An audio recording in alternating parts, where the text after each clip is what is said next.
What do you think is going on in India currently? If you were to diagnose India today currently, what would you say it's suffering from? The Indian middle class has betrayed us. It is also not their fault because the middle class has expanded enormously since we attained independence.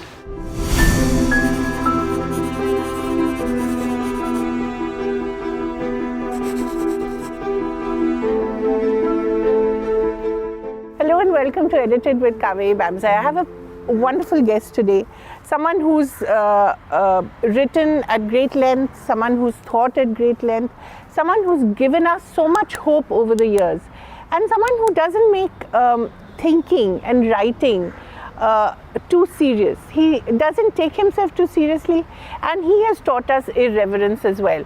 And he's made the idea of ideas so joyful. That's something that I've always treasured in your work. Ashis Nandy, it's such a pleasure to have you with me on Edited. Me, Kaveree Bamzai, good to see you. You're very kind, I can tell you that. But it's so rare to have someone who doesn't take himself so seriously in this very serious world, isn't it? Well, yes, that's probably true. But I do think ideas matter. I don't take it kindly when people think that ideas by themselves do not matter. Yes. They do, because they plant seeds all over the place. And if this generation chooses to live by other set of ideas, let it do so. Ideas are available to the next generation at least. Absolutely. And, in your new book, Breakfast with Evil, which is a collection of some of your wonderful work over the years, you've written very sadly about the situation you're now in. I'd just like to quote a line from it. You say, "I now converse more with myself, a lesser number of fellow academics, and a large number of ghosts from the past." Why do you feel so alone? And why do you feel so solitary? Partly it is a matter of age. My friends are dropping dead one after another. Also because I came into the world of intellect, life of the mind, so to speak, with people who were often older than me, often very old already. And they were the first to die. But then I find that even amongst people whom I have interacted with,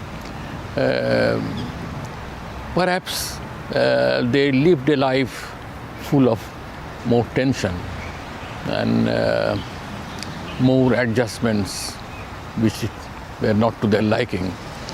And perhaps I feel that they didn't often get their due. But Ashishta, if I may call you that, the whole world calls you that. We are in a very peculiar situation in this nation currently. There are huge sparks of hope when I see somebody like Disha Ravi, when I see the farmers, when I see Nodeep Kaur. There are sparks of hope, and yet there is so much unhappiness, there's so much anxiety. And we'll talk a little about the happiness factory that you talk about as well. So what do you think is going on in India currently? If you were to diagnose India today currently, what would you say it's suffering from? That's too large a question because many of these things which we are seeing around us, we are brewing for a long time. They were not introduced by the present regime, but we were moving towards the present regime. And my suspicion is this, that in this respect, the Indian middle class has betrayed us. It is also not their fault because the middle class has expanded enormously since we attained independence. At that time, to start with, we have a middle class, something like 50 million people strong. Right. That was the size. Now it is estimated to be something like 300 million, grown 6 times. My suspicion is this, that the established middle class the ones who have middle class values and have always participated in the transmission of cultures and values and always weighted new knowledge and prepared the society for adjusting to the new knowledge, or alternatively to be beware of some kinds of knowledge. That middle class, that kind of middle class, who had middle class money and middle class values, have not expanded that much. It has probably doubled or a little bit more, say something between 100 million to 150 million. The rest of them have middle class money and middle class status, but no middle class values. Right. Here, the Indian civilization also has a role to play, because its concept of its tolerance, let me put it this way, its tolerance of hypocrisy was helpful, in the sense that a middle class family, if it was Bengali, they invariably would have the complete works of Rabindranath Tagore on their shelves. And Swami Vivekananda. Vivekananda, yes, less so, but Tagore certainly. Yeah. Yes, Vivekananda too. Right. Perhaps even Sarachandra Chatterjee. Yeah. But, and they may not have read it, Right. but at least they passed on the values to the next generation. Right. And like same way, they might not listen to Indian classical music, but they will have some series by Ravi Shankar and Vilayat Khan and Bade Ghulam Ali Khan and Amir Khan. Yeah. Now, this hypocrisy also has vanished. Yeah. And the next generation has very little access to these values. I'm not talking about whether they specifically read Tagore or not, because earlier generations also probably did not read it fully.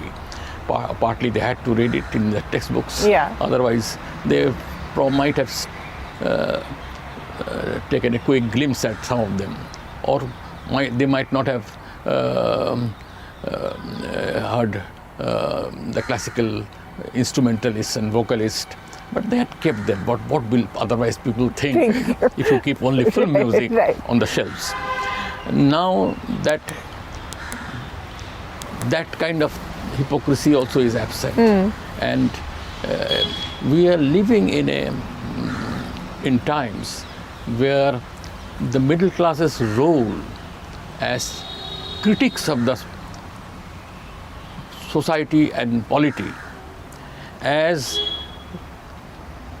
people who determined who should be read or who should not be read, or who it is proper to read and who it is you can avoid or you cannot take seriously. I mean, nobody would consider you educated if you read only Agatha Christie and Wodehouse, as the earlier generation used to read. That's a different kind of thing, you know. That's a different kind of thing. But the values, cultural values with which we are living, or where we have lived, is being subverted all around us. And even the family is under stress because the older ties within the family has weakened, and a certain kind of different kind of individualism has come in, where violence not only outside but violence within the family has increased dramatically. So many murder cases you see this or see this. In so many instances, you find the family is facing stress relationship. Are become dysfunctional. They might be staying together somehow, but I'm not pleading for the old style joint family or anything of that kind. I'm just talking of human relations have become thinner. Right. It is more contractual, as more impersonal, more oriented to self-seeking. Yeah. This is my suspicion, and we see signs of that all over the place. Right. The incidence of certain kinds of mental illnesses have grown dramatically, particularly in urban India. And my feeling is that this kind of a decay of the middle class, not that there are not people who are exceptions to this rule. There's still, I said, there is still 100 million or 150 million, between 100 and 150 million middle class, which is probably still dependable to. The politicians have taken advantage of that. That is why you see, though the political parties talk of ideologies, nobody believes in anything. You can be a part of the CPM today. I could be an old member of the CPM with a record of 30 years, and you suddenly jump on to become a BJP supporter. And from BJP you turn over, go back to Congress. Right. And you navigate it according to your personal interests. Right. Ideologies have become skin deep.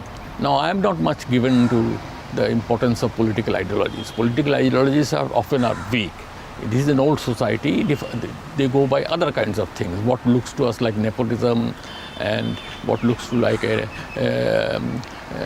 corruption are means of actually withdrawing from public sphere to some extent and not taking politics or social change seriously. That also is determined by personal interests, personal calculations of profit and loss. This decay of the middle class, I think, particularly the lower middle class. Now, Marx talked of lumpen proletariat.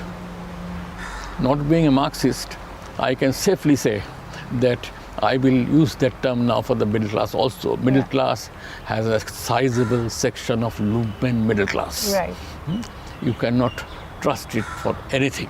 Right. No. The judgment, you cannot trust their knowledge, you cannot trust their ethics, you cannot even trust them in the matter of looking after their kids or the family interests seriously.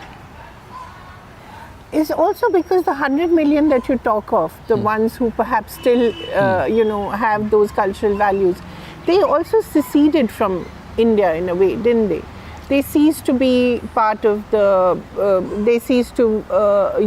they became gated communities in a way. They separated themselves from anything that was in the public domain. Yes, you have a point there. Yes, that also is part of the story. Yeah. So when the lower middle class looks at them, they don't see them as something to aspire to. They would rather jump and aspire straight to be a Mukesh Ambani. That's the case with also lumpen proletariat also, because the lumpen middle class, lumpen middle class or two.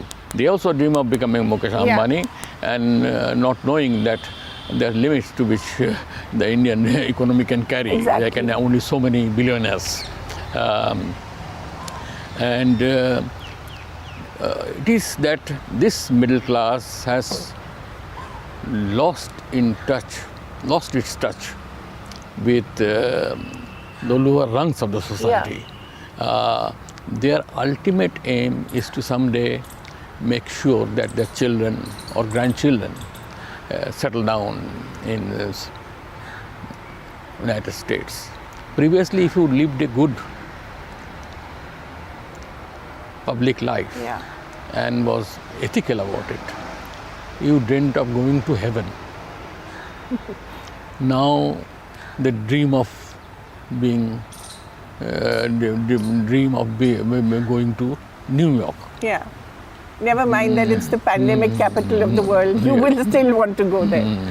In fact, talking about the pandemic, do you think it changed anything in us? Again, it's a very broad question, but just seeing hordes of people going home because we had just abandoned them. Did it do anything to... The heartlessness of that, our treatment of the migrants has to be seen to be believed.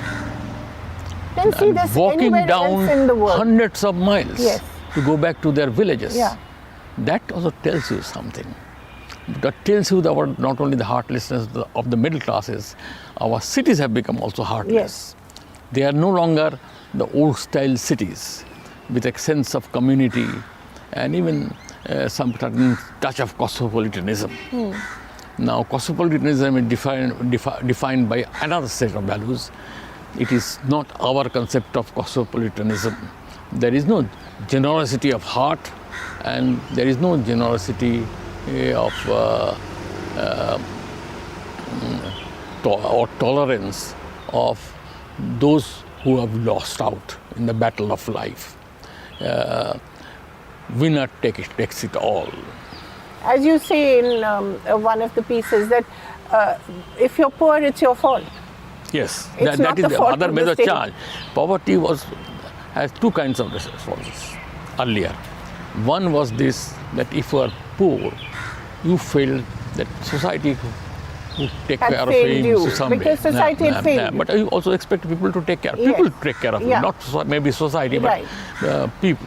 Society never took care of them in any case. Tried or claimed that they were trying, but they never really took care of them. But at least they could depend on the generosity of people. Now that has declined. Public philanthropy has grown in volume, but I doubt whether there is a philanthropy in the heart as much as it was at one time. Everything has become corporatized.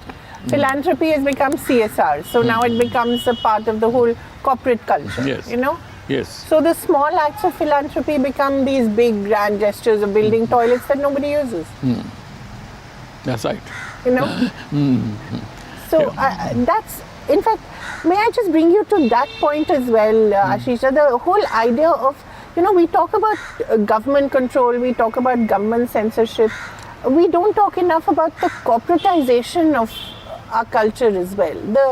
The big business taking over everything. That is written into the charter of corporations now. If corporations also had some responsibility, and in some societies corporates do respond to that. Now the corporates here are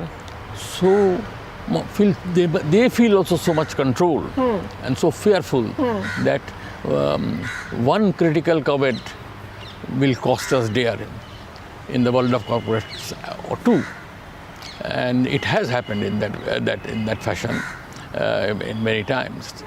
So that also has brought down the level of governance drastically. You might have all the good wishes, but nevertheless, if you do not have trust in the regime, actually nobody has any trust in any politician. Politics is a dangerous thing, vocation in that sense. You enter it for obvious reasons, but you are aware that it's a dangerous world, and you play according to the rules of the game there. So a new set of rules have come in, and I am very saddened by that part of the fact, because even in the West, even in the capital of global capitalism, United States, and now China, I see the same process. To some extent, not fully. I mean, they are still better off, because there is a robust skepticism, and people who are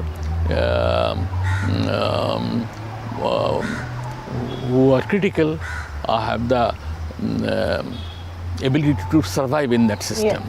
Here, it is difficult for them to survive also.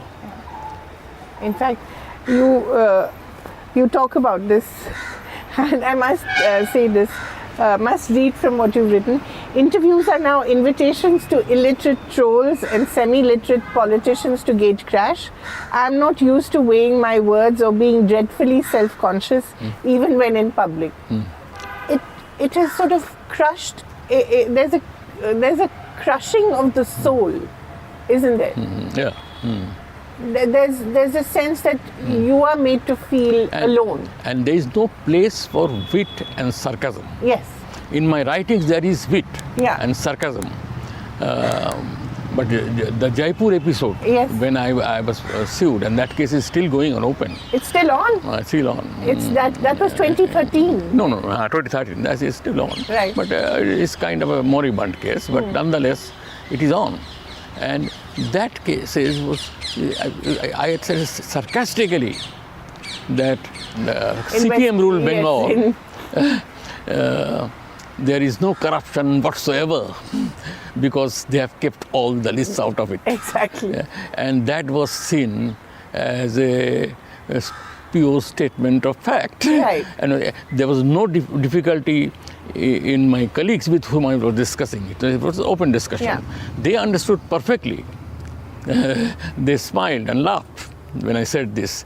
The left had reason to be angry with me because they caught the sarcasm. They were targets of the sarcasm. Yeah. But there were other enthusiastic people who were very offended by the comment. In fact, that brings me to another point. When we talk about West Bengal, you talk about democracy currently living from election to election, one divisive issue to another divisive issue. We are going to see a big election coming up in West Bengal. We already see all these things in play there. Every day you see one divisive issue after another. And it's been intellectually your home for the longest time. You will always be a Calcutta boy, I think. Yeah, a point there. Yeah. So what do you think about what's going on in West Bengal currently? A very important election? It is important, and I wish there was more clear-cut choices. It has become more complicated now, the choice, because there was no attempt to find out the kind of option that had to be given to the voters which will enrich and deepen Indian democracy. Even if you say that Mamata Banerjee was not the ideal Democrat, the fact remains that she is at most a local leader. She has very little control over the overall culture of politics in India. BJP now has almost monopoly control over that. And when this kind of regime opts for a developmental authoritarianism, that's the technical name for it. Right. That's the way the whole of East Asia got sucked into authoritarian regimes. Right. In Korea, it started with Syngman Rhee. Right. In Taiwan, it started with Chiang Kai-shek's and his followers. Indonesia, Indonesia, the whole, or Thailand, or Mahathir Mohamad in Malaysia, Lee Kuan Yew in Singapore. Lee Kuan Yew was a hero in India. Yeah. Exactly. So was Mahathir Mohamad for the longest time. Yes. Now, so the so-called East Asian tigers were all man-eaters. Ultimately, they became our model. Right. And China, of course. Yeah. Is the ultimate. It is the other that we want to be. Example of we want to be like them. Yeah. We don't want to be. We want to be Trump. Be like. Right. I mean, don't forget that Modi went to United States and said that agle baar Modi Sarkar. Trump Sarkar. Trump Sarkar. Sorry, agle baar Trump Sarkar. Exactly. Now he, of course, is objecting to foreigners in like great foreigners like Greta, interfering in Indian elections. Right. And Rihanna. And Poor Rihanna, yes. So the other point that struck me was, when you said that the 20th century hadn't prepared you for the 21st century, a lot of people feel the same way. Could you explain that? Why was it that the 20th century, with all its values, with everything that we learned, and we thought we were entering a new millennium with great hope, and with the Y2K bug being solved by the whole of the Indian IT industry, there was tremendous hope. What happened? Why were we not prepared for the 21st century? I think people like to depend on their own experiences to some extent. Right. And those in 20th century had memories of the two world wars. Right. The very fact that they have experienced the two world wars, and then suffered from the consequences of that, right, gave them a certain kind of reality. Right. They became they could afford to be suspicious of national security states. Right. Now it is a distant story. Right. And even if you launch a anti-nuclear movement in India, it will be seen as anti-Indian movement. And my feeling is this, that this century is somewhat disjuncted from the earlier centuries because also nature of the media. Because now democracy runs and democratic elections are run mainly on 2 or 3 facts.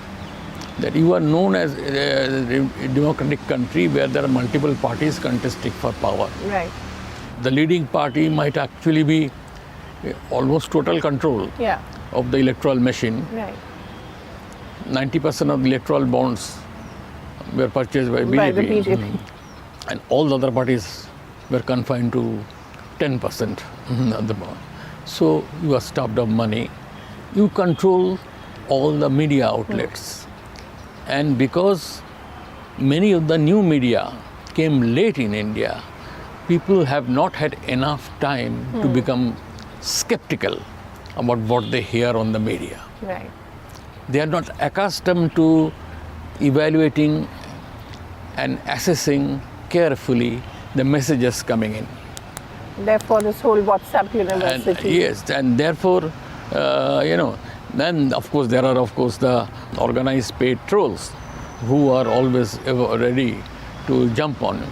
I don't even see Facebook, Twitter, Instagram, none of them I see. I don't read them. The best way to live. So even if you abuse me, it doesn't reach me and it doesn't bother me.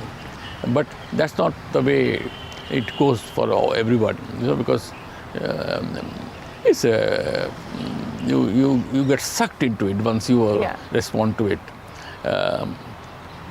And I don't think this media should be taken seriously, because the trolls are paid. Those who abuse you are doing their duty as officials of different parties or recruits of different parties, and so on and so forth. My feeling is this, that people are not getting adequate feedback. The villages are slightly better because they still have the village community life to some extent. It's not what it was, but to some extent there is a certain little greater degree of mutual consultations. The villagers often meet and discuss and decide as a group, or even as a community, for whom they would vote for and whom they would not vote for. Right. And otherwise, others, particularly our urban Indians, the urban citizens, and particularly the lower middle class, and what I am calling decultured middle class. They are fully into this media world. You are expected to be happy in that media world because virtual reality is there for you as a compensation for real life.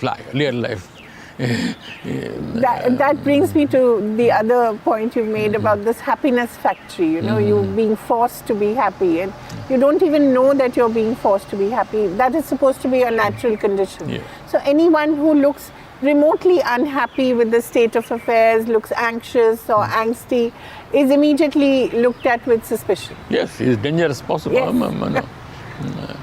Yes. That's the situation. And we have to negotiate it through.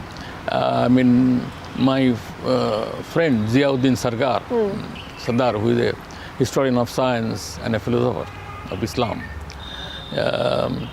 he tells me that the only remedy you can think of is to keep yourself confined to very small groups, like thinking people, and wait for the time when better times come.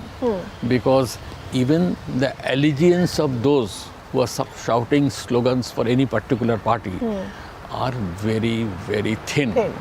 And you do not know what they will do day after tomorrow. You can have to wait out, and we are living in his words, post-normal times. Yeah. Will better times come? What are the signs of hope that you see? There are many signs. Yeah.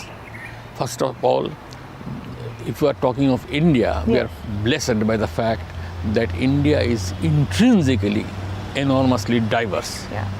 And in this diversity, you cannot steamroll people into one particular way of thinking. Ultimately, there is a large sector of Indians, there will always remain a large sector of Indians who will think on their own.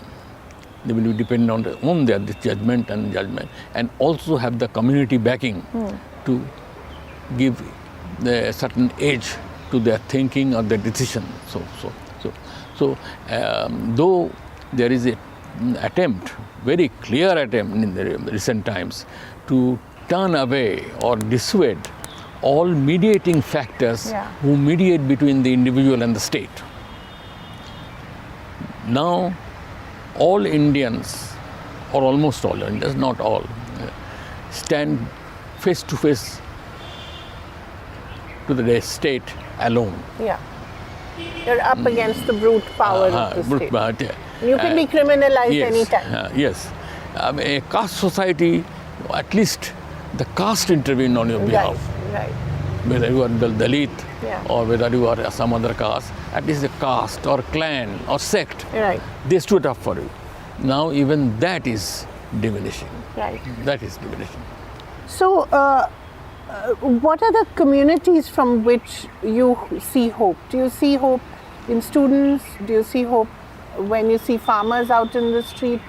Do you see hope from the women of Shaheen Bagh? Yeah, I was going to say that when you last time mentioned that, you forgot to mention Shaheen Bagh. I think Shaheen Bagh was a fantastic experiment. Yeah. Any government run by educated, sensitive people would have welcomed it. Muslim women coming and sitting in dharna in public, making sure that politicians and intellectuals, poets, musicians, artists come and talk to them and what joy and exchange. That was a real movement in Indian politics. I was looking forward to it. I was thinking that that tradition will be, that event, I shouldn't say event, will gradually become a tradition. And because it was totally peaceful. Yes. And they never talked or encouraged violence. Not at all. But they had to break it because they knew its power. Same thing is happening with the farmers thing. Now, first of all, it is very strange. If you are so concerned with the power that every time you are saying these three laws they are propounded will do good to the farmers, that we are doing it for your good. You at least find out what they are saying. Right. They don't want to. Don't vote. your good turn. They don't want they don't want the gift. They think it is a poison gift. Yeah. So don't impose it on them. Right. You are saying that other farmers are not that vocal or articulate as some of the farmers in the northern states. It is not that. First of all, farmers were unhappy in suicide of farmers. Yes. 300,000 farmers, Right, 3 right. lakh farmers committed suicide over the last 3 decades, Yes. and in some of the most prosperous states. So they were not happy. Now you are saying this, you better not impose these laws on all states. You impose them in BJP states and show us how good it is good for the farmers, and let the farmers be seduced into that. Right. If you are such a well-wisher of the farmers, but you want to make it an example of the farmers. You want to teach them a lesson. You want to teach them a lesson to that this government doesn't bend. I think that is not democracy. That is self-destructive also, in Right. some sense. Yeah. I think this farmers thing, like Shaheen Bagh, like the students articulating their dissent, is a different kind of dissent. They are the beginning of a different kind of dawn in Indian politics, and I wouldn't be surprised that this cannot be contained beyond a point, because this borrows from the technology of Gandhi and Jayaprakash Narayan, Right. namely that you have just given a call, and or somebody gives a call, and people spontaneously organize. Right. However much you try to convince us that the Khalistan is organized Yeah. farmers' protest, it was controlling Delhi, and the fact that people had barged into the Red Fort, nobody is going to be convinced Or by the that. radical Islamists were behind. Or radical Shaheen Islamists Bagh. behind in Shaheen Bagh. Or the extreme leftists were behind the students of JNU. Yes. This has always been the conspiracy theories have become. This conspiracy theory become now an old hat. Yeah. Nobody believes them. Right. And We've been hearing of it since the time of Mrs. Gandhi. yes, The first yes, Mrs. Gandhi. first Mrs. Gandhi did, yes, that's right. And Mrs. Gandhi also said it during emergency. Yes. I mean, this was a preparatory emergency. Right. And when we oppose it, she also had her limits in opposition. She didn't try to break it this way. She tried Called to for subvert it, election. all right. Yeah. She was not a mealy-mouthed woman, and she did want to break it and did try to break it. Yeah. But not this crudely. Not this crudely. In any case, even the BJP joined that protest. Yes. Now they cannot say that we have joined that, but now you cannot protest against us. Right. Which is, I think, a little bit of a betrayal of Indian democracy too. And one of the other points that strikes me is that this generation of politicians, and perhaps that explains the absence of any sympathy towards farmers, they really are urban. They don't come from the villages. Perhaps the earlier generation had that connection to land. Yes, because this also began with Mrs. Gandhi. Yes. Do not forget that. Right. Mrs. Gandhi decided that an old machine, electoral machine, Yeah. has to be dismantled to dismantle the power of the senior leaders of Right. Congress party. Yeah. Because many of them The had Nittling Gappas of the world. They had independent constituencies and bases. Right. Base. So to destroy that, she mounted a propaganda Right. of the kind now we are seeing all over India. The propaganda that they were dangerous to India. They had to immediately really. We are living in a besiege regime. Right. We must take steps to fight that, and that's how the emergency was claimed. Now, that same propaganda machine has been set up by the BJP, Yeah. and it is doing exactly the same thing. Right. They think people do not elect us. Yeah. we elect the politicians. Right. We elect the one leader, supreme leader elects the politicians. Right. Mrs. Gandhi started this. Yeah. The supreme leader elected the politicians, and the cabinet, the upper echelons of Congress party were filled by her supporters. Supporters unelected. Right. They are nominated. Yeah. And same thing is happening here. Here, of course, it is even smaller and narrower base, and it is basically, ultimately, it is two-person show. So, Can we talk it is also very vulnerable in that sense, very because transient. it really is dependent on. In fact, that's one of the things that worry me. There are two ways that we can go forward. One, we can self-correct. The other is that we can become even more extreme, because as we have seen the progression of the BJP as well, one set of moderate leaders is replaced by more extreme leaders, Is that a problem? Is that something that may well happen? You do have Yogi Adityanath. Yes, I was just going to say that at one time Yogi Adityanath, even BJP would have found it difficult to accommodate. And I cannot imagine Vajpayee accommodating and Yogi at one Adityanath. point Advani was considered completely extremist. Now he looks like a moderate. Exactly. So the progression of the BJP as well is something that's quite peculiar. Is it moving towards more extremism or? Yes, because you see the whole decision-making structure has, consists of half a dozen people. Yeah. At most. And I think in a country of India's size, given its diversity, given its 1,200 languages, it used to be 1,500 by the way. Now it is 1,200. Obviously they've got lost somewhere. Yes, no, 300 languages are probably extinct because there are smaller language groups spoke them, and they are kind of maybe they couldn't capture them in the survey. Right. This was done by Ganesh Devi. Right. So it's a people survey. Right. So there is that part of the story too. Right. So I don't think you can sustain it beyond a point.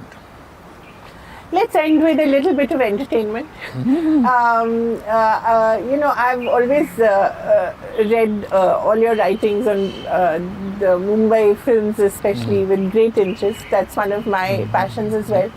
Do you think that we'll ever have a situation where we had three Khans dominating the Mumbai film industry for 3 decades? Will we ever get a time like this again? I doubt it. Now, even now already, the three Khans cannot take all the roles that are offered to them, or will not be given the roles that be given. Yeah. I mean, there was a number of Ramleelas all over India where Muslims used to play, participate. In fact, Shah Rukh Khan used to play Hanuman in the local Ramleela. No. And those days are over. The Hindu-Muslim divide that has been forged is a very sad development. There is no place for the Muslims, not only in BJP, but in the, I would say, in the mainstream culture of politics. I will go as far as that. Yeah. They will always be the other. Now they have been turned into permanent others. But that also might change because people make their own decisions. So everybody has his own favorite Muslim. Only they will not say that now. Right. I mean, I don't think Shah Rukh's fan club has shrunk, nor has any of the Khans' fan clubs shrunk. They perhaps are just not as vocal as they used to be. That's right. Ashis Nandy, thank you very much for talking to us. It was a real pleasure, and please keep writing, keep thinking, and keep enabling us to think and to have to retain that joy and pleasure at receiving a new idea or participating in a new idea. Thank you very much. Thank you very much, too. Thank you.